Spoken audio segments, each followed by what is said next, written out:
يؤمنون. صلى الله على محمد صلى الله عليه وسلم صلى الله على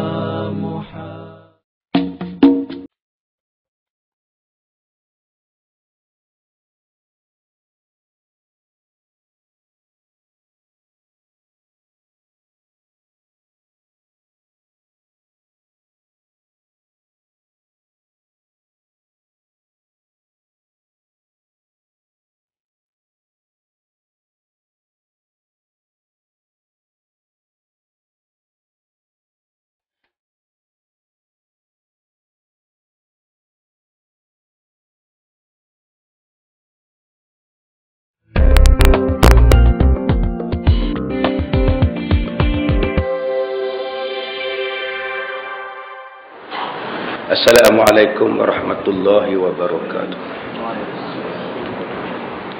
Bismillahirrahmanirrahim. Alhamdulillahi rabbil alamin.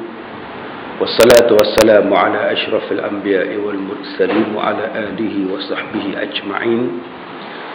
Kita membaca kitab Ihfazillah Yahfazka. Kita sampai pada bab yang keempat. Orang-orang yang bertakwa dan orang-orang yang sengsara.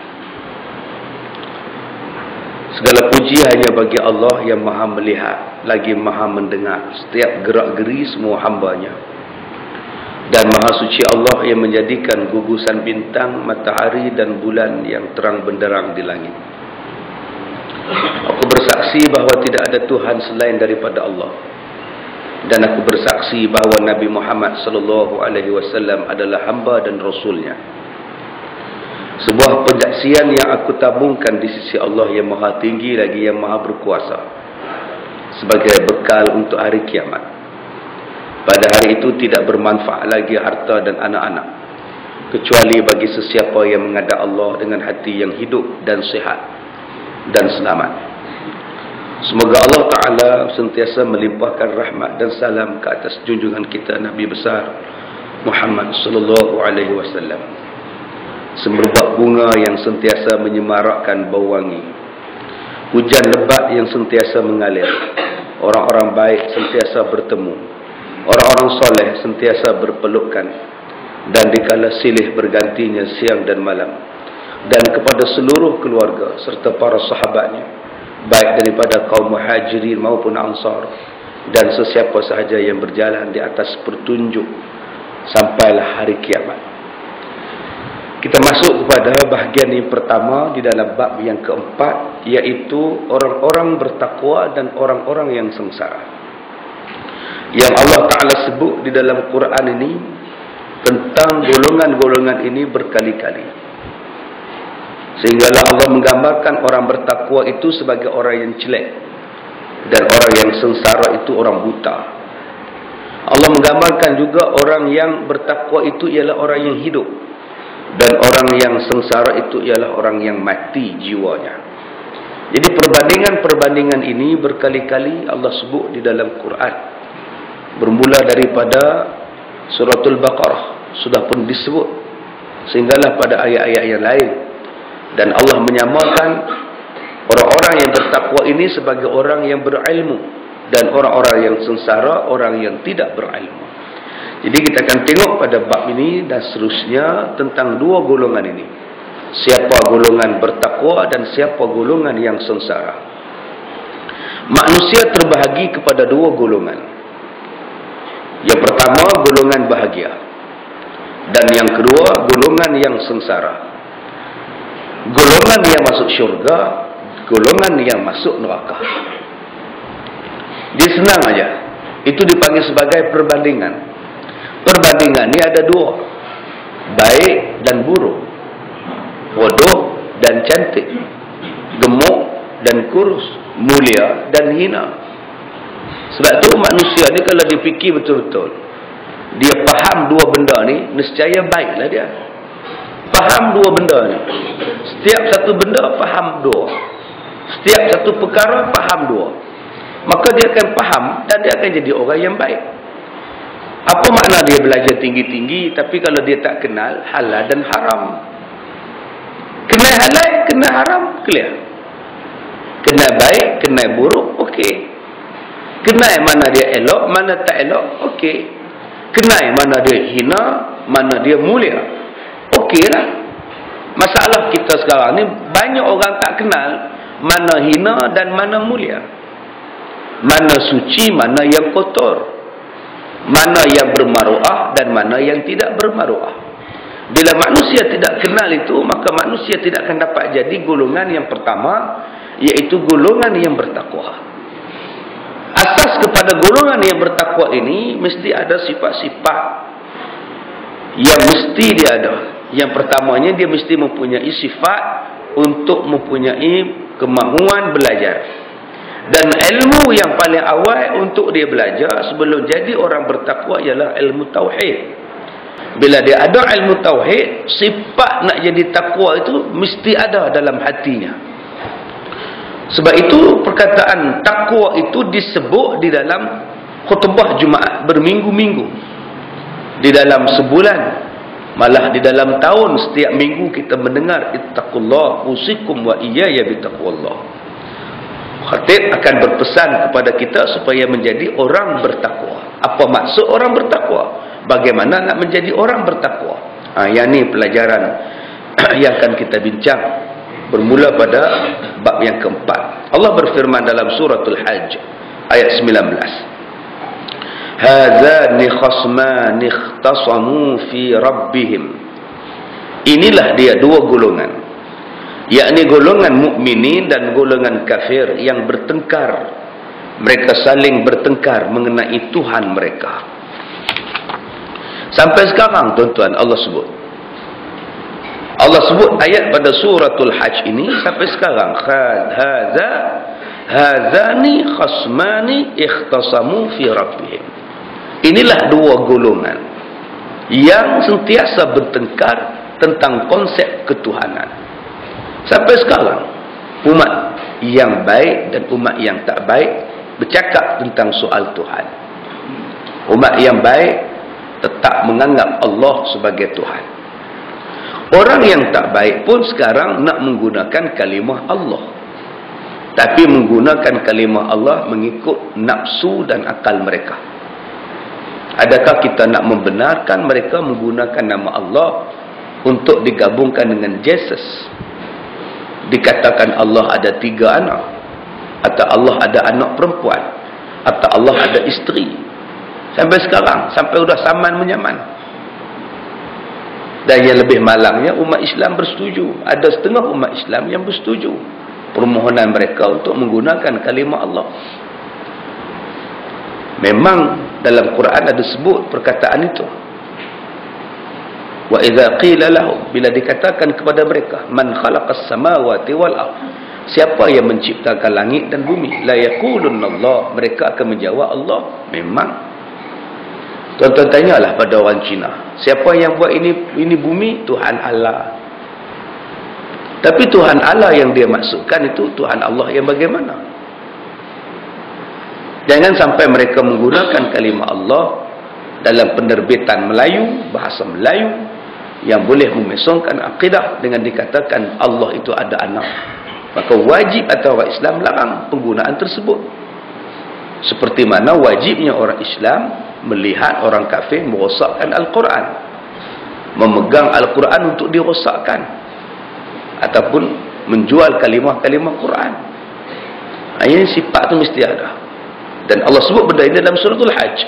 Persoalan tentang ketuhanan ini akan berlarutan sampai bila-bila, kerana keingkaran dan ketakaburan mereka untuk menerima Allah sebagai Tuhan dan Nabi Muhammad sebagai Rasul. Kenapa mereka menolak Islam? Jawapannya kerana sombong. Mereka tidak boleh menerima Allah sebagai Tuhan, dan mereka tidak boleh menerima Nabi Muhammad sebagai Rasul.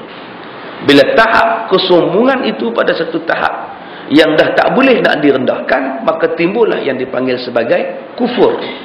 Bukan setakat mereka juga menjadi kufur, malah orang Islam juga boleh menjadi kufur jika konsep dan tahap ketakburan dalam hatinya melebihi segala-galanya. Kalau dia sebagai hamba, dia mesti terima konsep Tuhan itu, konsep agama dan konsep syarak. Apa dia agama? Agama ialah beberapa pertuturan, beberapa perkataan, beberapa peraturan yang datang daripada Allah kepada nabinya untuk disampaikan kepada manusia. Itu dipanggil sebagai agama.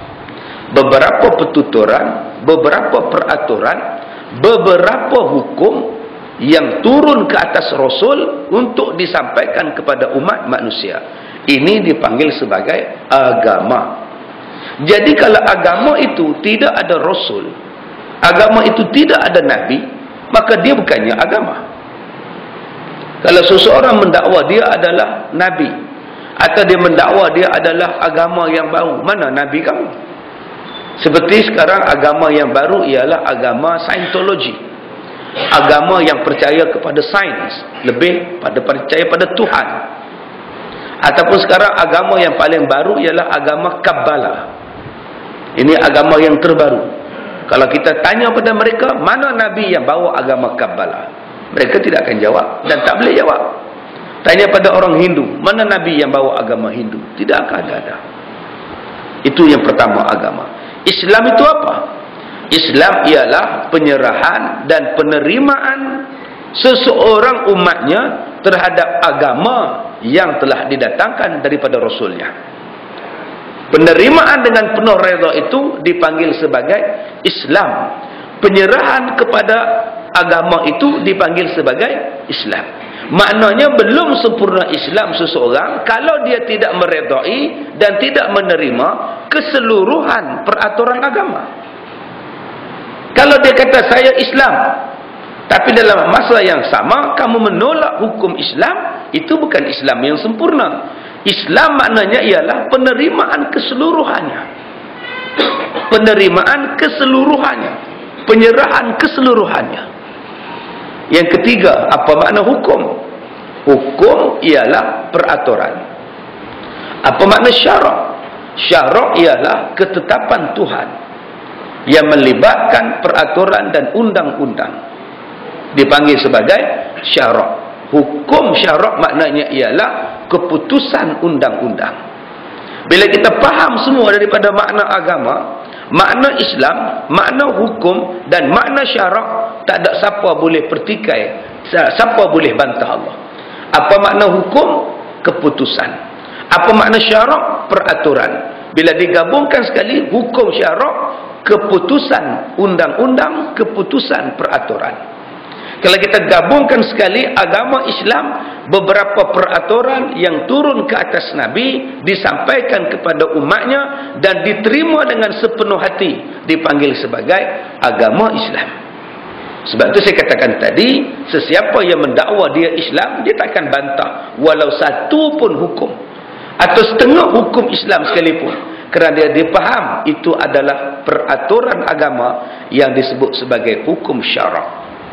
Tetapi manusia bila sifat takaburnya melebihi daripada sepatutnya, yang sepatutnya langsung tidak ada dalam dirinya, orang ini bukan setakat menolak hukum, dia juga menolak syarak. Bukan setakat dia tidak beragama, malah dia juga sudah tidak sempurna Islam.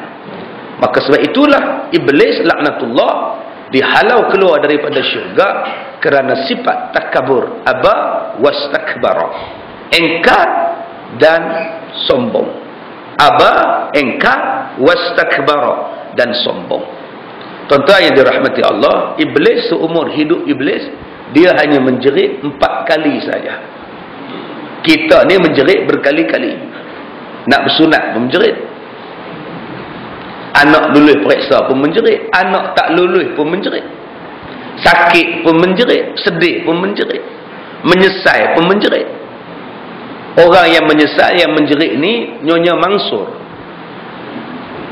Cerita ibu mertuaku, Ala Kasim, mak datuk Kasim, dia menjerit. Itu penjeritan menyesal. Satu lagi jeritan ialah jeritan menyesal, frus, tapi tak nak rujuk. Jeritan kecewa, tapi tak nak tunduk. Inilah dipanggil jeritan iblis. Dia kecewa, tetapi dia tak mau kembali ke pangkal jalan. Ada 4 kali. Yang pertama, ketika Allah menghalau iblis keluar daripada syurga. Allah berfirman dalam suratul A'raf ayat 13. Allah sebut, qala fahbit minha fama yakunu laka an tatakabbara fiha fakhruj innaka minas saghirin. Masa Allah sebut ayat ini pada iblis, iblis menjerit. Yang kedua, ketika Allah melaknat iblis, aba wastakbara wa kana minal kafirin. Kamu sombong, kamu engkar, hari ini kamu adalah kafir wahai iblis. Iblis menjerit. Kali ketiga iblis menjerit ketika Nabi Muhammad sallallahu alaihi wasallam dilahirkan. Dan yang keempat, iblis menjerit ketika suratul Baqarah diturunkan. 4 kali iblis menjerit seumur hidup dia. Salah satunya ialah ketika surah Al-Fatihah diturunkan. Jadi tuan-tuan, ayat di antara ayat yang paling iblis takut ialah surah Al-Fatihah. Dan surah Al-Fatihah lah ibu kepada Al-Quran dan ibu kepada ubat dan segala ubat. Dan Nabi suruh kita membaca Al-Fatihah 7 kali. Tiap-tiap kali kita nak baca doa. Tiap-tiap kali kita ni nak menjampi dengan menggunakan ayat Quran. Tiap-tiap kali kita nak masak nasi, nak bagi anak-anak kita ni lembut hatinya. Nak bagi manusia lembut hatinya. Nak bagi ubat, nak jadi urat yang sakit, nak bagi elok balik. Gigitan binatang bisa, Al-Fatihah sebanyak 7 kali. Anak menangis tu tengah malam, surah Al-Fatihah 7 kali. Suami menangis tengah malam, Al-Fatihah 7 kali. InsyaAllah tuan-tuan, iblis takut dengan surah Al-Fatihah. Baik, mata juga terbahagi kepada 2 jenis. Yang pertama, mata yang kenal Allah dan menangis kerana takut kepada Allah, yang sentiasa merenung tanda-tanda kebesaran Allah dan memikir perihal penciptaan makhluk-makhluknya. Itu mata yang baik. Saya dah sebut semalam di Kemensah. Kalau manusia ada kasyaf, dia akan bayangkan tangannya sedang bercakap, bagi warning pada dia, jangan buat maksiat, nanti aku repot pada Tuhan. Tangan kita sentiasa bercakap. Tapi bila manusia itu dia peka, dia tak pernah dengar jeritan dan cakap tangan dia sendiri, yang mana tangan dia itu sedang merekod apa yang dia buat dan akan bagi tahu pada Allah di hari kiamat. Orang hanya potong kuku, tapi dia tak pernah bayang kukunya berkata-kata. Orang hanya memakai lotion di tangan, tapi dia tak pernah ingat tangannya itu akan bercakap pada Tuhan. Serupalah dengan mata.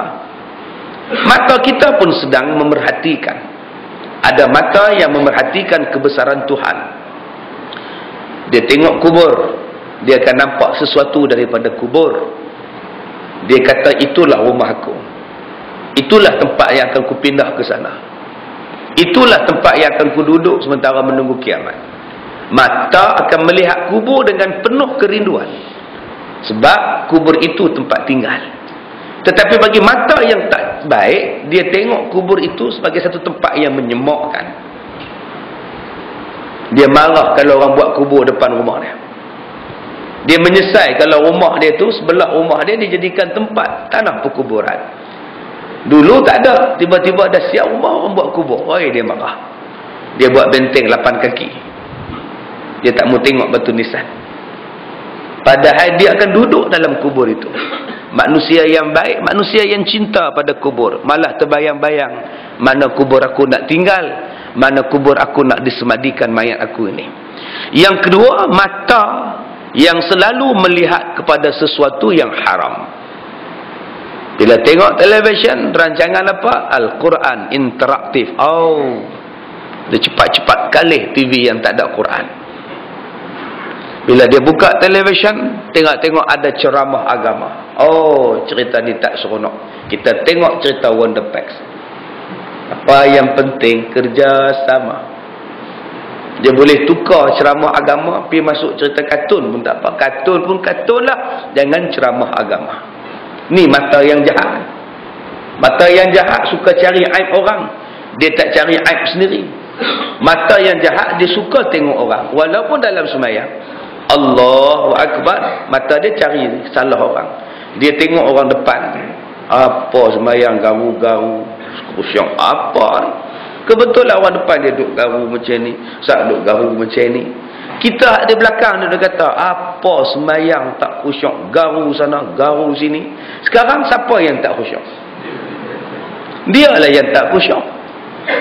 Ni mata ni, mata yang selalu cari salah orang, mata tak mau tengok salah diri sendiri.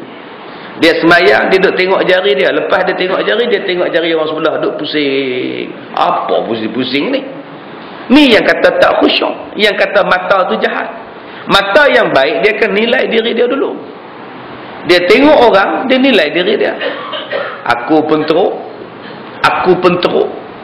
aku ni pun baru je berubah ni. Dia mai kuliah, dia tengok orang tak pergi kuliah. Dia pergi kuliah, dia tengok orang tak pergi kuliah. Apa tak pergi kuliah? Cuba kita ingat dalam hati kita, aku pun baru kenal kuliah sebulan. Mudah-mudahan Allah bagi hidayah pada dia. Cuba mata macam itu. Tapi mata kita sentiasa nak cari salah orang. Kadang-kadang tak ada salah pun, usaha pergi selak nak cari salah juga. Ni mata yang jahat.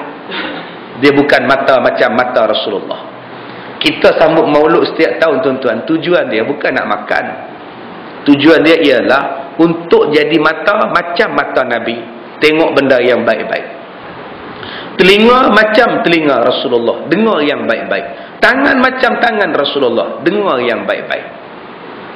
Pegang yang baik-baik. Kaki macam kaki Nabi, berjalan ke tempat baik-baik aja. Inilah yang kita nak ambil daripada Maulidur Rasul. Pemikiran kita macam pemikiran Rasulullah, pemikiran yang baik. Nabi Muhammad, ada orang nak cakap pada Nabi Muhammad, nak bagi tahu orang ni kata dekat Nabi, dia nak mari mengadu dekat Nabi. Nabi kata, jangan kamu adu apa yang dia cakap, jangan kamu adu pada aku apa yang dia cakap. Nanti kalau aku jumpa dia, aku dah tak seronok pasal dah dengar apa yang dia cakap pada aku. Sekarang ni aku tak nak dengar cerita apa, biarlah aku pandang baik pada semua orang. Yang berlaku pada kita ni, kita suka tanya. Kita suka tanya, dia kata apa kat aku? Dia kata apa kat aku? Yang ni, kadang-kadang kita juga suka buat mulut. Mat, aku nak cakap sikit lah dekat kamu. Ni, tadi aku jumpa si Dolah. Dia ada, mulalah. Suka bawa mulut satu dan suka dengar cerita satu. Bila nak jadi macam Rasulullah? Rasulullah dia tak suka dengar benda tu, tuan-tuan. Benda aib orang. Apa sebab dia nak suka dengar? Tak betul aib itu kita tak tahu. Walaupun yang bercakap itu ustaz sekalipun. Tapi kalau tak ada bukti, apa-apa kita nak sibuk-sibuk dengar? Tak payah. Sekarang baik kita dengar apa yang kita sendiri boleh tengok pada diri kita. Sembahyang pun tak khusyuk. Sembahyang banyak belum qada. Quran pun tak apa reti baca. Zikir pun kurang. Sedekah pun kurang. Buat baik dengan mak bapak pun kurang. Dengan anak-anak tak ambil kisah. Lebih baik muhasabah diri kita daripada kita duk muhasabah pada orang lain.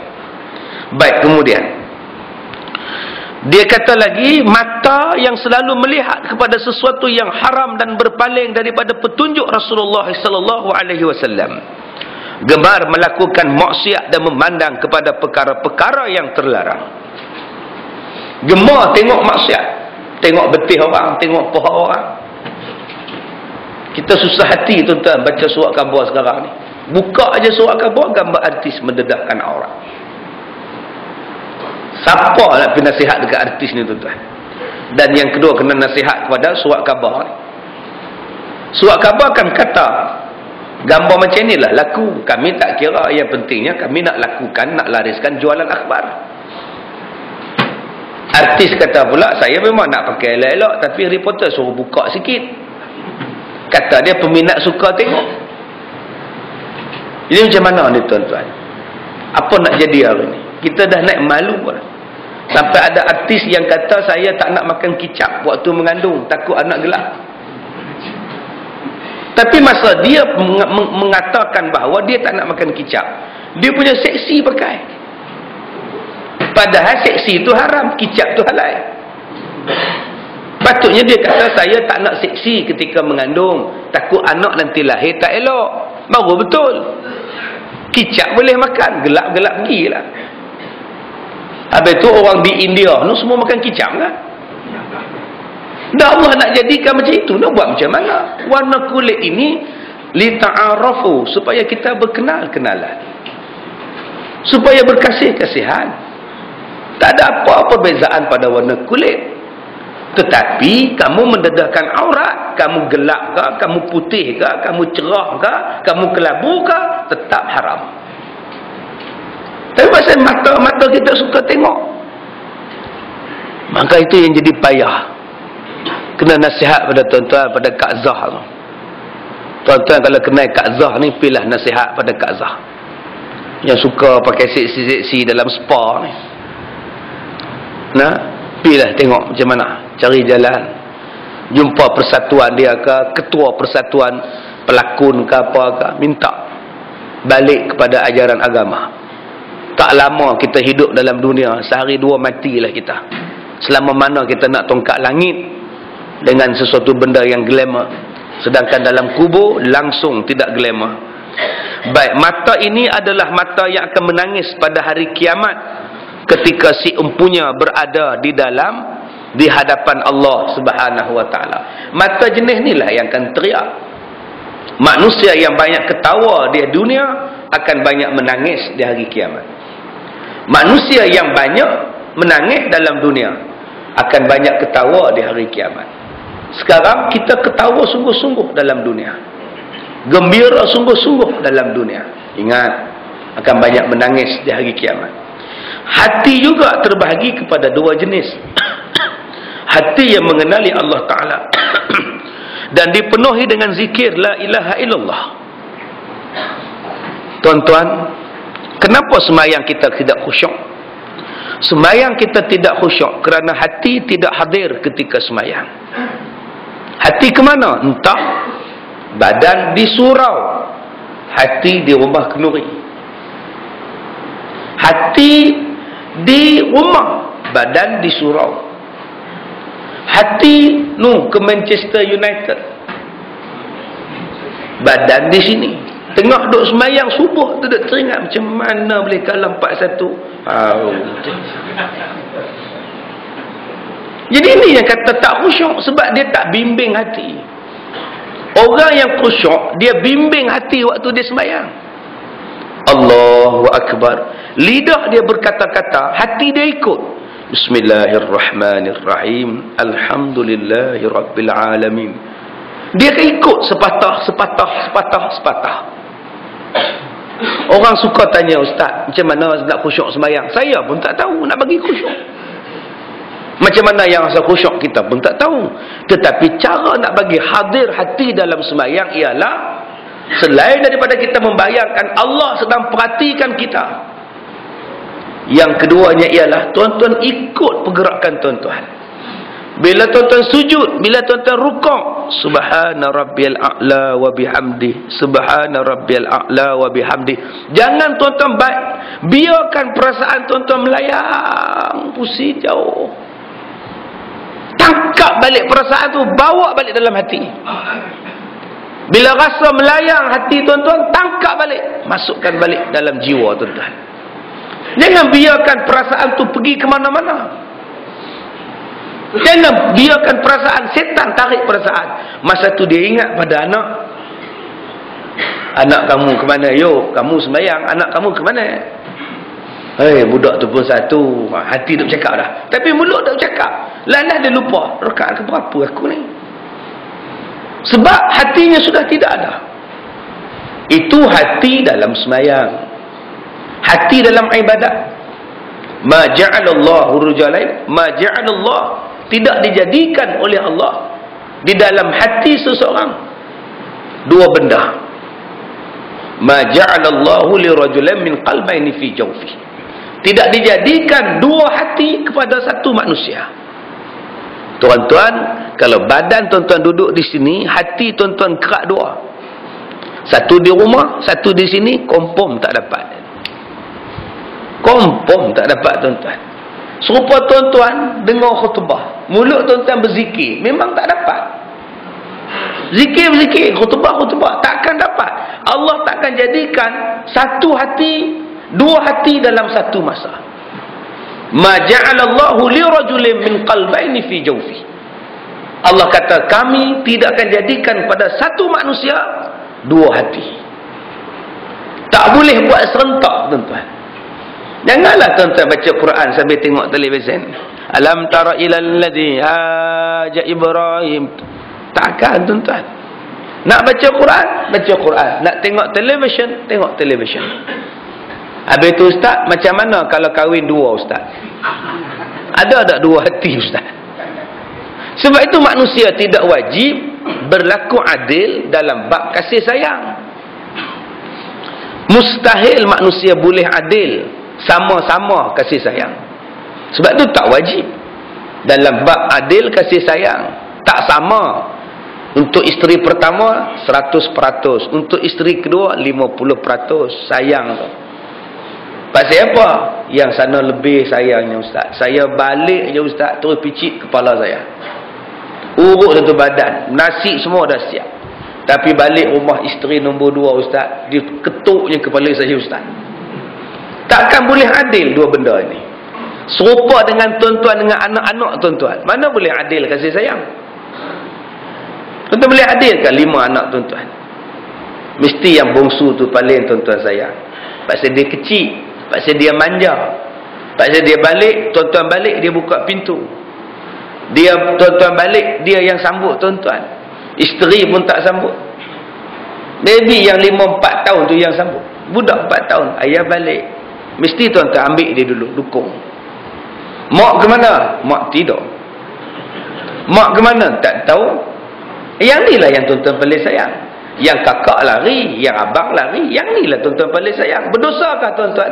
Tak berdosa. Sebab Nabi Yaqub sayang Nabi Yusuf lebih daripada 11 adik-beradik lain Nabi Yusuf. Sebab apa yang dia sayang pada Yusuf? Pasal Yusuf pandai ambil hati dia. Pasal Yusuf dengar cakap, tak pernah bantah, tak pernah lawan. Dia sayang Yusuf lebih daripada 11. Tapi bab makan minum, bab pakaian, bab penjagaan, pendidikan wajib sama rata. Yang tak wajib sama rata kasih sayang. Baik, kemudian dan berjalan di bawah risalah dan sesuai dengan ajarannya. Hati seperti inilah hati yang berbahagia. Kalau tuan-tuan jadi seorang bapa, bila tengok anak-anak kuat makan, rajin makan, selalu makan, dalam hati tuan-tuan patut bangga, alhamdulillah, tak sia-sia aku cari rezeki anak-anakku makan. Kalau tuan-tuan tengok anak tuan-tuan makan tak berjenis, patut hati tuan-tuan kata, ish, apalah anak aku ni tak makan.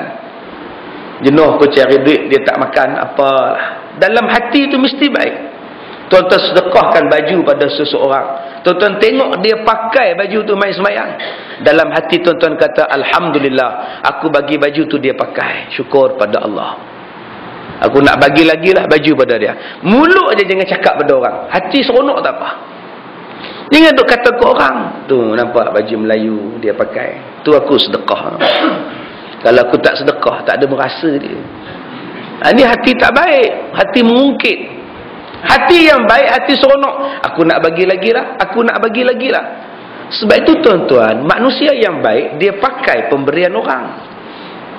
Ni baju ni Haji Mat bagi ni, kena pakai. Pakai, tunjukkan nikmat yang Allah bagi. Dan Haji Mat yang bagi pada Haji Din tu pula dalam hati kata, alhamdulillah, Haji Mat pakai, seronok aku tengok. Tambahkan lagi pemberian tu tuan-tuan. Ini yang dikatakan baik hati. Manusia sekarang ni masalah dia, pakaian dia tidak mencerminkan hati. Sepatutnya saya berserban, saya berjubah, hati saya juga berserban. Hati saya juga sentiasa berserban, menilai seseorang dengan penuh kebaikan. Jangan menilai dengan penuh kejahatan. Tapi banyak manusia serban di kepala, jubah di badan, tiap-tiap hari datang mengaji, tapi hati tak pernah bersih dengan orang. Hati sentiasa nak orang susah, Hati sentiasa nak doakan kejahatan pada orang. Hati sentiasa nak melingkupkan pada orang. Sedangkan sifat Rasulullah tak ada macam itu, tuan-tuan. Hati Rasulullah sentiasa baik. Sampai orang baling, orang ambil penyapu, ketuk dan pukul Rasulullah dengan penyapu pun, Rasulullah masih ziarah rumah dia. Satu kehenaan pada kita, kalau kita ni ambil penyapu dan pukul orang. Kalau kita ni kena pukul dengan penyapu, satu kehenaan. Kucing kalau kita pegang penyapu, dia lari menyacak. Sebab pada faham kucing, penyapu tu sial. Cuba tuan-tuan tengok. Ambil penyapu lidi, pegang tunjuk dekat kucing, dia lari lah. Rasulullah pernah dipukul dengan penyapu oleh seorang Yahudi. Seorang perempuan. Dihalaunya Rasulullah dengan penyapu. Bukan orang tak nampak, orang nampak Nabi kena halau. Tapi bila Nabi lalu di hadapan rumah dia, perempuan ni tak ada arah, selalu duk ada dengan penyapu, duk tunggu Nabi. Rasulullah tanya, mana dia makcik yang selalu tunggu dengan penyapu? Dia sakit, wahai Muhammad. Dia uzur, bangun pun tak boleh, kena cikungunya. Rasulullah masuk dalam rumah dia, Rasulullah bagi makan, Rasulullah suap makanan pada dia. Perempuan tadi tanya, ya Muhammad, kamu tak marah aku hambat kamu dengan penyapu, aku pukul kamu dengan penyapu? Marah buat apa? Tak ada sebab saya nak marah pada makcik. Makcik tak kenal saya siapa. Saya bukan jenis itu. Islam orang tua ni. Dengan sebab hati Nabi yang bersih. Orang masuk Islam zaman Rasulullah bukan sekadar mendengar ayat Quran, bukan sekadar mendengar syarahan Nabi. Orang masuk Islam di zaman Rasulullah hanya kerana melihat akhlak Rasulullah. Soalan yang kita kena tanya pada diri kita sekarang, akhlak kita, perangai kita setakat ini sebanyak mana orang tertarik dengan Islam bila melihat perangai dan akhlak kita. Akhlak kita mari ke masjid, berapa ramai yang kita berjaya tarik orang datang ke masjid. Akhlak kita ketika bercakap, berapa ramai orang yang tertarik dengan Islam dengan percakapan kita. Berapa ramai orang yang minat kepada Islam bila tengok cara kita berjalan. Rasulullah, orang tengok dia cara berjalan pun orang minat pada dia. Walaupun orang kafir. Sampai orang kafir ni tak tahu nak kata apa pada Nabi. Di sana tak ada cacat, di sini tak ada celah, di sini mulia, di sini hebat. Musuh pun mengakui kehebatan Rasulullah. Sebab itu orang mudah menerima Rasulullah kerana akhlaknya itu. Kalau tuan-tuan tidak boleh bercakap, kalau tuan-tuan tidak boleh berdakwah, tolonglah berdakwah dengan satu gerak badan, dengan bahasa badan, dipanggil sebagai akhlak bahasa badan. Orang panggil kenuri sampai, orang sakit mula-mula sampai, orang meninggal tengah malam pun dia sampai. Pukul 12.30 mayat ada di rumah, dia sampai 12.30 rumah orang. Dia ambil Yasin, dia baca Yasin sampai subuh, dia tunggu mayat. Agak-agak tuan-tuan, isteri si mati tu, anak-anak si mati ni, kalau kita pujuk dia datang masjid, agak-agak datang lah. Kalau isteri dia mati pukul 2 pagi, kita tunggu mayat dia. Anak dia sediakan kopi untuk kita, takut mengantuk, kita tunggu sampai subuh mayat dia. Kalau besok kita kata dekat dia, man, datanglah mengaji, janganlah duduk bersedih, isteri kamu mati dah, mati-mati, mari mengaji, ada kuliah, jom kita pergi kuliah. Mesti man tu datang. Sebab dia dah tengok akhlak kita, kita tunggu mayat isteri dia sampai subuh. Kawan-kawan dia tak tunggu, kawan-kawan sepemancing tak tunggu, kawan-kawan senombor ekor tak tunggu, kawan-kawan yang pergi sekali apa-apa program dengan dia tak tunggu. Kita boleh tunggu. Orang macam ini tuan-tuan mempunyai pengaruh yang besar pada orang lain. Sebab akhlak dia itu. Yang inilah yang kita nak melahirkan hati. Tapi setengah orang dia orang baik, tapi bila dia tengok ada orang mati tu terpulak tak nak main masjid, dia kata rasakan pada muka tu dah mati tu, cari kita juga. Aku takkan pergi, melainkan mereka jemput aku, tak jemput aku tak pergi. Ini hati yang sombong dan keras. Rupa-rupanya dia datang ke masjid, dia belum berjaya melembutkan hati dia. Rupa-rupanya dia datang mengaji, belum lagi mencairkan hati dia. Orang yang mengaji macam kita, orang yang semayang berjemaah macam kita, patut hati ni lembut tuan-tuan. Hati ni lembut dengan orang, hati ni lembut dengan Tuhan, hati ni redha dengan Tuhan. Tapi kalau kita datang mengaji setiap subuh, setiap maghrib kita main mengaji, tapi hati masih keras, ada lagi benda yang belum selesai dalam niat, dalam hati kita tu. Cuba cek balik, apa yang menyebabkan hati kita masih keras? Sampai mendengar kalimah Allah pun belum melembutkan hati. Sedangkan Umar Al-Khattab yang sangat keras hatinya, hanya mendengar 5 ayat sahaja pun sudah lembut hatinya. Kita dah mendengar ayat beribu-ribu. Daripada bacaan tu imam sampai zikir tu imam, datang ustaz baca Quran, datang ustaz baca hadis, masih belum melembutkan hati. Apa ni? Sayyidina Umar tidak pernah dengar bacaan Quran, tetapi sekali dia dengar bacaan Quran, jatuh cinta dan lembut hati Sayyidina Umar kepada Islam. Baik.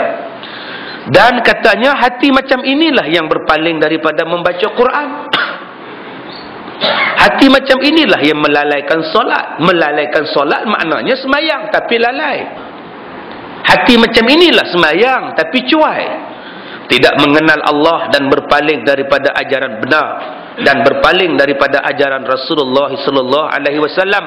Maka hati macam inilah hati yang sengsara.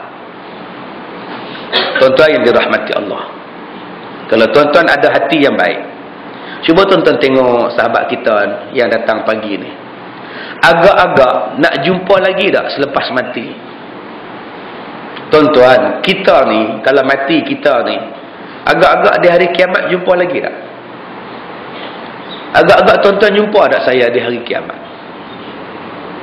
Agak-agak saya jumpa tak tuan-tuan? Agak-agak kita lah jumpa tak isteri kita di hari kiamat? Anak-anak kita, ibu bapa kita? Belum tentu jumpa tuan-tuan, melainkan kalau ada hutang. Melainkan kalau ada hutang, dia akan tuntut pada kita. Melainkan kalau ada fitnah yang kita lempar pada dia, dia akan tuntut pada kita. Melainkan ada umpat yang kita kata pada dia, umpatan itu akan dituntut daripada kita. Yang lain tu mungkin tak jumpa dah tuan-tuan. Kalau jumpa pun tak tegur, tak peduli dah. Walaupun duduk depan, walaupun kaki dia pijak kita, kaki kita pijak kepala dia, tak tegur. Sebab hati pada masa itu hanya takut pada Allah. Belum tentu jumpalah kita dengan Tok Wan kita tuan-tuan.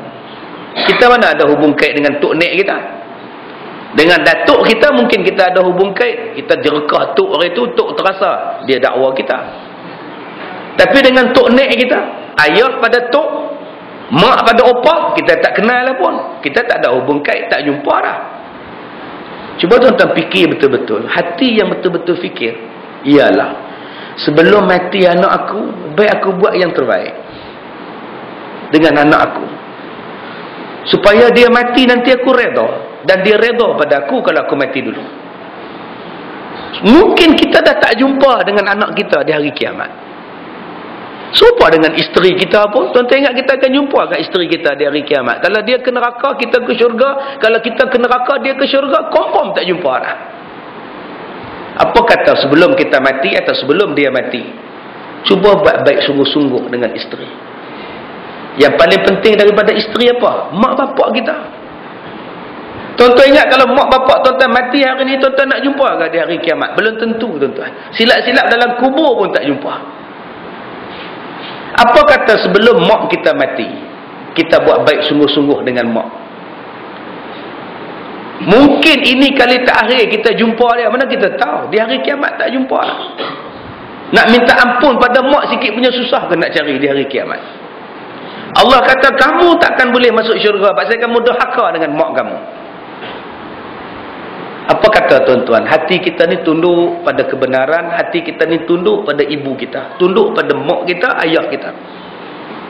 Kita sekarang umur 60 tahun, mak kita mungkin 80. Kita tua, mak kita lagi tua. Walaupun dia tua, dia tetap mak kita. Mak kita umur 70, kita umur 50, dua-dua dah tua, dia tetap mak kita. Berapa banyak orang yang bila sampai satu tahap, dia pun dah tua, mak dia pun dia tua, dia tak hormat pada mak dia. Dia tak ambil kisah mak dia tidur ke, makan ke, sakit ke, demam ke. Dia bela satu orang gaji, kamu jaga bibik, kamu jaga upah, kamu jaga makcik. Sekarang siapa anak? Bibik atau kita? Bibik bukan anak mak kita. Bibik pembantu aja. Kita yang sepatutnya. Ada anak yang langsung tidak buat baik pada mak. Atas alasan mak miskin. Malu nak mengaku mak.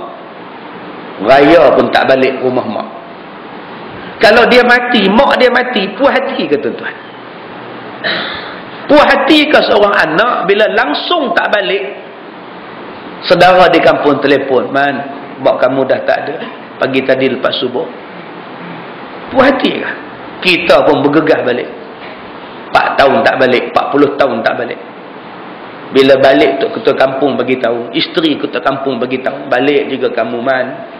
Tiap-tiap hari dia sebut nama kamu. Tapi kami nak buat macam mana? Kamu tak nak balik. Sampai dia mati pun ada gambar kamu dalam tangan dia, Man. Masa tu tuan-tuan nak menyesal, pirah, tak guna satu sen pun. Tak guna tuan-tuan. Baliklah.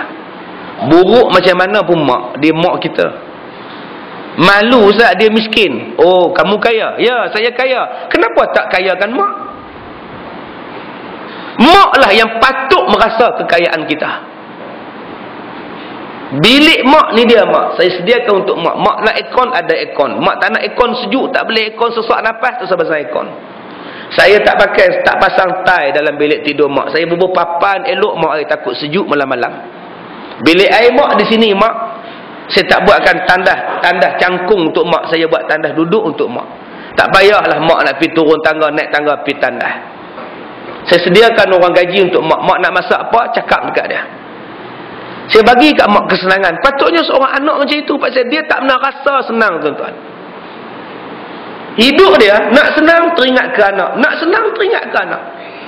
Tuan-tuan ingat mak kita tak teringin pakai gelang mah, tapi hasrat nak pakai gelang mah tertangguh sebab nak tanggung anak-anak makan. Kawan-kawan dia semua ada gelang mah, dia tak tunjuk gelang, dia tutup dengan baju kurung dia. Biarlah aku tidak bergelang, asalkan anak aku boleh makan, boleh pergi sekolah. Bila kita dah berjaya, dah hebat, kahwin pula dengan perempuan yang hebat, kita malu nak mengaku itu ibu aku. Sampai ada orang yang nak pergi haji pun tak nak jumpa mak dia. Ada tuan-tuan, ingat tak ada? Yang nak pergi haji tak mau jumpa ibu sendiri. Atas alasan isteri tak nak ikut balik. Kalau you nak balik, you balik seorang. I takkan jumpa mertua I. Dia tak tahu haji itu akan diterima hanya apabila dia taat kepada ibu dia. Sembahyang tuan-tuan hanya akan diterima bila tuan-tuan taat dengan ibu tuan-tuan. Sebab Allah meletakkan ketaatan pada ibu bapa selepas ketaatan kepada Allah Subhanahu wa taala. Jangan main-main dengan orang tua, jangan main-main dengan mak bapak. Siapa pun, saya ni ustaz sekalipun, saya wajib taat, saya wajib berlemah lembut dengan mak saya. Wajib. Jangan rasa saya hebat, saya ustaz, saya boleh jengkah mak saya. Tak.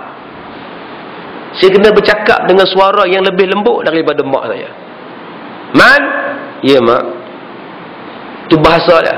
Man, apa? Itu bukan bahasanya. Maman. Datang juga pada mak dia, tapi bahasa dia maman. Pantang tengok orang senang. Apa mak? Itu dahaka walaupun buat.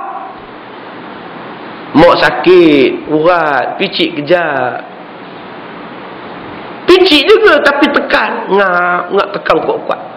Supaya mak kata, sakitlah man, tak payahlah, cepat-cepat tinggalkan mak dia. Yang macam ni, bila mati mak baru nak menyesal. Tak payah tuan-tuan. Sepatutnya selama kita hidup dengan ibu kita, tolong buat baik, dan bila dia mati, kita rasa puas. Setitik air mata pun tak menitik masa mak mati. Tuan-tuan jangan kata dia anak derhaka. Jangan tuan-tuan kata, tengok dia tu, mak dia mati, mana dia menangis. Dia tak menangis sebab dia kata, saya dah puas bela mak saya.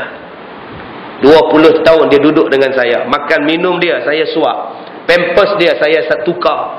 Badan dia saya lap. Makan minum dia saya suap. Saya bawa dia naik kereta sorong, naik wheelchair tu, pusing satu taman 20 tahun. Saya bawa dia pergi klinik hospital. Saya tidur dengan dia malam-malam 20 tahun.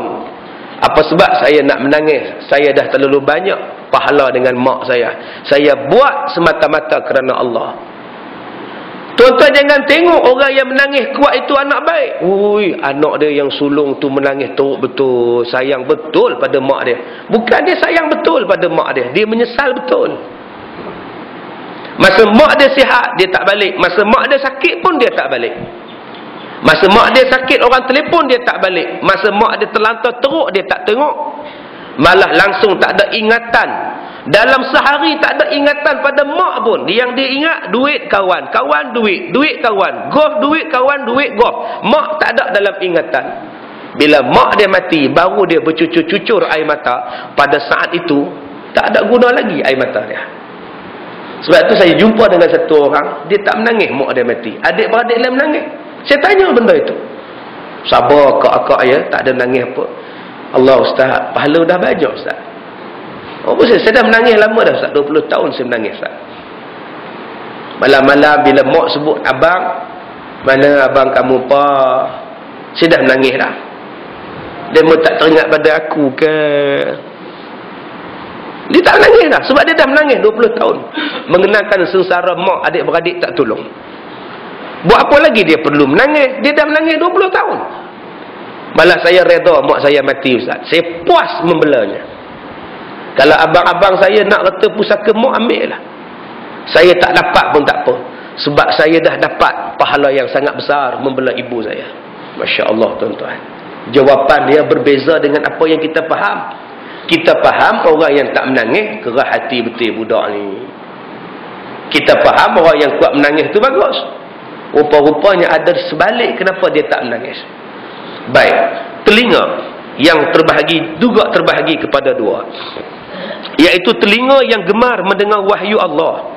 Gemar mendengar bacaan Quran dan hadis Rasulullah sallallahu alaihi wasallam, serta aktif mendengar pengajian dan dakwah Islamiah, gemar mendengar kebaikan, kebajikan dan aktif di dalam majlis-majlis zikir. Pantang ada majlis ilmu, sampailah dia. Dia tadah telinga dia. Ada orang yang telinga dia pekak, tetap dia datang. Usaha pergi kedai tu, duk pasang alat pendengaran. Habis bateri, dia tukar bateri depan ustaz tu juga, pasang balik. Nak dengar tuan-tuan. Ada orang yang telinga dia tak pekak, tapi dia tak mau dengar.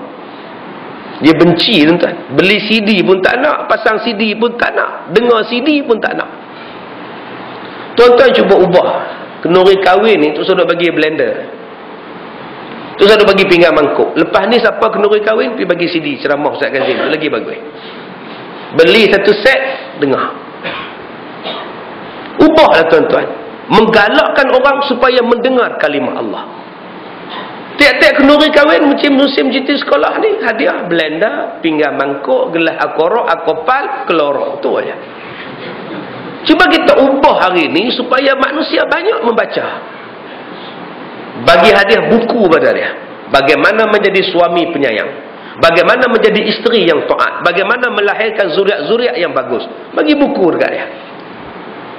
Yang kita bagi bertimbun-timbun sampai 4 meja rumah orang kahwin tu semua hadiah serupa, pinggan mangkuk, kipas angin. Tapi CD panduan sembahyang bagi dekat dia sembahyang. Bagi betul koman-koman dia sunyi-sunyi, dia mesti buka. Kalau bagi dekat dia CD, koman-koman dia bubuh tengah-tengah malam tu dengar juga ceramah supaya telinga dia mendengar telinga yang baik. Baru ni saya bercakap di Pulau Pinang, satu kapten dengan isteri dia doktor mai jumpa saya. Bila dia pasang CD ceramah, CD perubatan saya tu, baru dia tahu yang isteri dia ni ada sihir. Sebelum ni saya tak tahu Ustaz. Bila saya pasang saja dalam rumah, isteri saya ni dah jadi lain macam. Orang buat sihir. Ni yang kata tuan-tuan, zaman moden ni pun sihir berjalan. Semalam saya ceramah di mana kan saya ceramah? Di Bukit Gantang. Bukan ceramah kempen, ceramah Maulidur Rasul. Dia pun minta 2 bulan dah tuan-tuan. Malam kemarin baru boleh pergi, Khamis malam Jumaat. Dia kata, Ustaz, sihir ni ada betul ke Ustaz? Betul. Apa tak ada pula? Wajib percaya adanya sihir. Wajib percaya. Jangan tak percaya. Tak percaya sihir itu ada, murtad. Sihir mesti ada. Sampai bila Ustaz? Sampai hari kiamat. Sebab Quran bertahan sampai kiamat, maknanya sihir juga akan ada sampai kiamat. Dia kata, Ustaz, kalau saya tak pasang CD itu, saya pun tak tahu keluarga saya kena sihir. Masya Allah, tuan-tuan. Berubatlah secara Islam. Ada orang yang berubat cara bukan Islam. Bomo kata dia kena saka. Bila kena saka, bomo kata kamu tak boleh semayang sebab kamu ada saka, tak sah semayang kamu. Kamu jangan baca Quran sebab kamu ada saka, tak sah Quran kamu. Selagi mana saka tak dibuang, selagi itu kamu jangan semayang. Tak semayang perempuan ni. Sekarang ni tuan-tuan, benda yang duk ganggu dia sampai ajak dia bersama. Jin yang duk kacau dia tiap-tiap malam main ceroboh dia. Datang jumpa saya, mengadu masalah ni. Saya kata, kenapa tak semayang? Dengan sebab tak semayang, dengan sebab tak baca Quran, lagilah benda tu datang. Bila tuan-tuan tidak mendengar kalimah-kalimah yang baik, telinga mendengar kalimah-kalimah yang jahat, inilah yang jadi. Sampai pada satu tahap, jin sudah bersetubuh dengan dia. Dirogol oleh jin. Kita mungkin tak apa nak faham cerita jin rogol manusia. Macam mana jin rogol manusia? Bulan depan, masa dah tamat. Ya, dah 7.30 lebih dah. Nah, boleh tu Haji? Next month. Ya, baik, insya-Allah. Dia kata, telinga yang seperti ini adalah telinga yang bahagia. Telinga yang berpaling daripada semua hal tersebut, seperti telinga yang gemar mendengar nyanyi-nyanyian, muzik yang mengasyikkan, kekejian, kemungkaran, dan mendengar segala sesuatu yang menjauh dan memalingkan dia daripada Allah dan membuatkan Allah murka kepadanya. Alhamdulillah tuan-tuan, selepas pencin sampai tuan-tuan mati, telinga tuan-tuan mendengar kalimah-kalimah yang baik. Mudah-mudahan tuan-tuan dapat husnul khatimah. Mudah-mudahan. Mana ada tuan-tuan dengar dah, saya Ustaz, muzik saya tak buat dah Ustaz.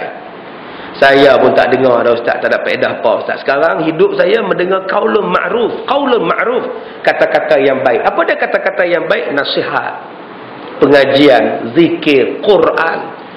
Kalaulah tuan-tuan boleh sudahkan mata tuan-tuan, telinga tuan-tuan, hati tuan-tuan dalam keadaan baik dengan Tuhan, Allah kata pada tuan-tuan, ya ayyatuhan nafsul mutmainnah, irji'i ila rabbiki radiyatan mardiyah. Baik yang terakhir, lisan, lidah yang baik. Lidah juga terbahagi pada dua. Lisan yang sentiasa bercakap dengan penuh kebijaksanaan. Saya sebut banyak kali dah pada tuan-tuan, saya tak bijak kalau saya maki orang dalam ceramah saya. Saya bukan penceramah yang bijak, yang hikmah kalau saya sebut haram jadah, babi, syaitan. Jangan tuan-tuan. Lidah yang baik, dia mengajar anak-anak murid dia semua jadi baik.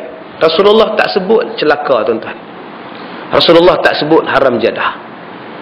Kalau kita penceramah yang ikut Rasulullah, berbicaralah dengan hikmah. Kata-kata Rasulullah tak ada siapa yang boleh lawan. Sebab kata-kata Rasulullah sentiasa mengajak orang ke arah baik. Dan mengajak orang ke arah baik mana ada maki-maki. Tolong tuan-tuan, kalau ada ustaz-ustaz kita yang maki-maki dalam ceramah, selutok dengan dia dalam kereta, Ustaz, Pak Ji ni pun jahil, Pak Ji tak ada ilmu macam ustaz, tapi Pak Ji rasa tak seronok lah ustaz maki-maki tu Ustaz. Orang yang baru-baru datang nak jinak-jinak udah lari dia mendengar ustaz maki. Baru datang 2 kali dengar ceramah, sekarang dah tak nak dah. Dia berkata, demo yang tak mengaji pun tak maki orang, kamu yang alim mengaji maki orang, aku tak mau. Dia dah rugi dah jemaah kita Ustaz. Ustaz buatlah dengan hikmah. Ud'u ila sabili rabbika bil hikmah. Yang kedua, lidah yang mengatakan kebenaran walaupun pahit dipanggil sebagai watawasau bil haq. Pesan memesan pada kebenaran walaupun pahit. Walaupun pahit. Saya tegur satu tok imam yang tak betul Fatihah dia.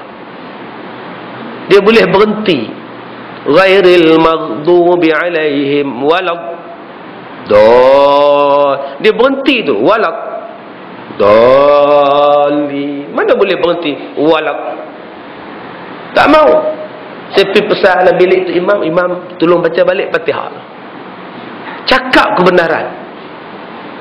Apa dia jawab? Saya dah jadi imam 15 tahun ustaz. Tak ada mana-mana guru tegur saya pun.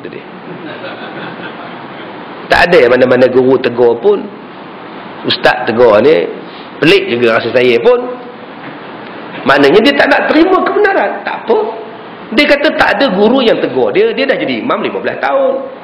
Tak ada guru punya negur saya pun. Ustaz je negur pun. Heran juga saya pun. Tak benar, tak betul-betul ke saya ni. Tak ada benar ke saya ni. Ulanglah.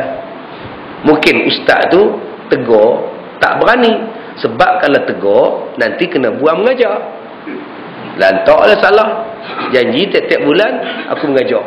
Dapat juga duit tuition. Sebab dia anggap majlis pengajian ni macam tuition. Ustaz tak boleh anggap pengajian ni macam kelas tambahan. Panggil dapat duit, panggil dapat duit. Kita bukan jenis macam itu. Kita datang mengajar untuk beri ilmu, mengajar ilmu, muzakarah ilmu, bukan teringat duit. Bukan teringat duit. Tapi kalau ustaz teringat pada duit, ketika dia mengajar, dia takkan bercakap kebenaran. Sebab dia takut nanti tak dipanggil. Mana kau dapat ni, kuman-kuman dapat juga 10-2. Lepaslah duit api ayo, kata dia. Ini bukan kebenaran. Sebab tu dia tak berani bercakap. Dia hanya berani bercakap pada orang yang tak datang. Tu dia berani. Apalah sana tu, apalah sana tu. Tetapi anak murid dia yang buat salah, dia tak berani cakap. Itu bukan guru. Guru yang baik, dia tegur hak depan dia dulu. Serupa bila kita makan. Rasulullah kata, orang yang baik, orang yang makan di hadapan dia, apa ada makan, dia makan. Dia takkan jengkau yang jauh-jauh. Yang depan tu ada mi, dia ambil mi. Ada ayam goreng, dia makan ayam goreng. Yang depan dia, dia bukan pergi tengok yang sana. Oi, sana ada nasi minyak, dia nampak sana. Tak. Ataupun dia tanya benda yang tak ada. Gulai tempoyak tak ada ke? Suka tanya macam itu. Dia suka tanya benda tak ada. Dia suka nampak benda jauh. Tapi benda depan mata pun tak habis dia makan. Cubalah seorang guru faham. Jangan duk nampak orang yang tak datang. Dia bukan dengar. Dia mau tidur sekarang. Baru jaga tuan-tuan. Tengah duk makan roti bakar ni. Buat apa kita kata kat dia? Dia tak dengar. Yang kita kena kata ni, hak depan-depan ni. Tuan-tuan, semayang betul-betul. Tak betul, tak sah semayang tuan-tuan. Semalam saya tazkirah Jumaat satu pejabat. Di pejabat mereka ni buat semayang Jumaat di Kuala Lumpur ni. Saya tengok semayang tak betul masa semayang sunat. Saya tegur. Ada orang yang sebelah saya semayang tak bunyi apa. Semayang sunat, saya tengok tak bunyi apa. Macam mana aku nak tegur? Ada yang kaki macam itu. Tak ada tegak macam itu. Kaki macam ni jari ni. Macam mana nak tegur? Ada yang tak ada tomak ni nak. Saya tak cerita bab politik, saya tak cerita bab Gaza, saya tak cerita bab lain. Saya cerita bab semayang. Pasal hak semayang ramai tak betul. Apa sebab saya nak cerita benda yang lain? Kalau benda yang paling besar semayang tak betul. Saya cerita bab tu. Itulah dia yang dikatakan menyatakan kebenaran. Jangan tutup yang tak betul kita, kita buka yang tak betul orang. Akhirnya kita sentiasa dalam keadaan tak betul. Tuan-tuan patut berterima kasih pada ustaz yang tegur tuan-tuan direct. Kalau boleh belanja dia capati. Saya tak tahu ustaz benda ni. Nasib baik ustaz tegur saya. Silap tu saya. Saya tegur tuan-tuan ni. Tegur ni. Tak butang baju saya tegur. Tambah pakai jubah. Tak ada butang. Tenganga. Bila rukuk nampak apa? Tuan-tuan kalau tak butang baju, singlet pun tak pakai dalam, silat-silat spender pun tak pakai, nampak apa? Bila tuan-tuan tak butang dan tuan-tuan rukuk, nampak apa? Tuan-tuan pun nampak bila rukuk. Pasal macam pernah tengok. Kat mana tengok tu? Tak ada butang satu pun memadai dah. Cukup. Pentingnya butang ni tuan-tuan. Ustaz macam inilah yang tuan-tuan kena ambil. Ustaz yang membetulkan kesilapan. Betul kan kesilapan Tok Bilal? Allahu Akbar, Allahu Akbar. Apa habis kuliah masuk dalam bilik Tok Bilal. Bukan boleh dia Allahu Akbar, Allahu Akbar, Allah. Bukan Allah. Mana mahu kamu bukan orang parit. Orang parit pun tak ada baca macam itu.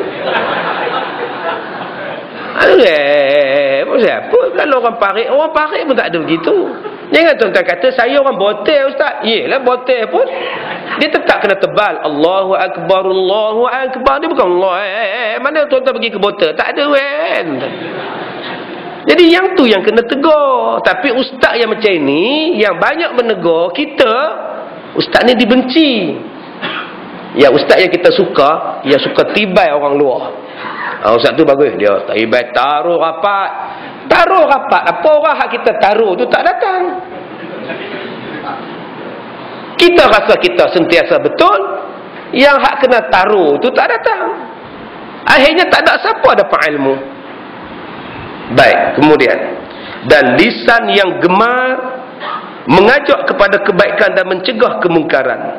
Dan yang kedua, lidah yang gemar berbuat mengumpat orang lain, menipu, mengejek, melaknat dan mengadu domba. Lidah seperti ini adalah lidah yang sangat rugi. Pada beberapa bab yang seterusnya saya akan cuba mengemukakan doa golongan manusia, yakni doa golongan pertama, golongan yang bertakwa dan bahagia, dan golongan kedua, golongan sengsara dan celaka.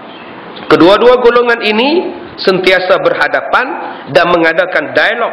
Mari kita menyemak cerita-cerita yang dulu-dulu tentang pertembungan di antara dua orang yang ajak ke arah kebaikan dan menentang sebaliknya mengajak ke arah kemungkaran.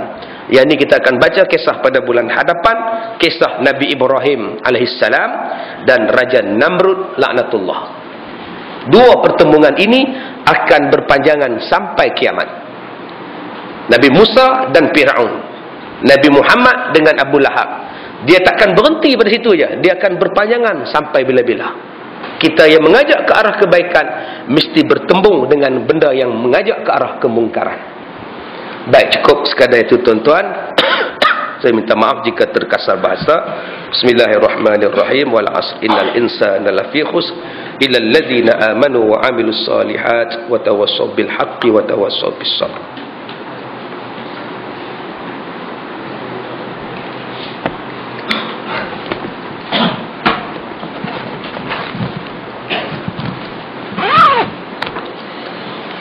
Bismillahirrahmanirrahim. Alhamdulillahi rabbil alamin wassalatu wassalamu ala asyrafil anbiya'i wal mursalin wa ala alihi wa sahbihi ajma'in. Ya Allah ya Rahman, berkatilah majlis ilmu kami, jadikanlah perhimpunan kami perhimpunan yang diberkati, dan jadikanlah perpisahan kami selepas ini perpisahan yang dirahmatimu ya Allah. Ya Allah ya Rahman, berkatilah ilmu kami dan panjangkanlah ilmu kami kepada insan-insan yang lain. Ya Allah ya Rahman, berikanlah kami kesihatan, keafiatan, mudah-mudahan dapat kami beribadah, dapat kami menambahkan ilmu, dapat kami menunaikan segala kefarduan yang diwajibkan kepada kami. Ya Allah ya Rahman, satu-satukanlah hati-hati kami ya Allah, jadikanlah perpaduan di kalangan kami ya Allah, dan perkukuhkanlah perpaduan di kalangan umat Islam ya Allah. Ya Allah ya Rahman, berkatilah penduduk kami ya Allah, berkatilah rumahmu surau ini ya Allah. Mudah-mudahan dengan majlis ilmu yang diadakan dapat menjinakkan hati mereka yang liar, dapat melembutkan hati mereka yang keras. Mudah-mudahan mereka mencintai agamamu, mudah-mudahan kami juga mencintai agamamu dengan sepenuh hati ya Rahman. Wa sallallahu ala sayyidina Muhammad wa ala alihi wa sahbihi wa barik wa sallim. Walhamdulillahi rabbil alamin. Saya minta maaf jika terkasar bahasa. Wabillahi taufiq wal hidayah. Assalamualaikum warahmatullahi wabarakatuh.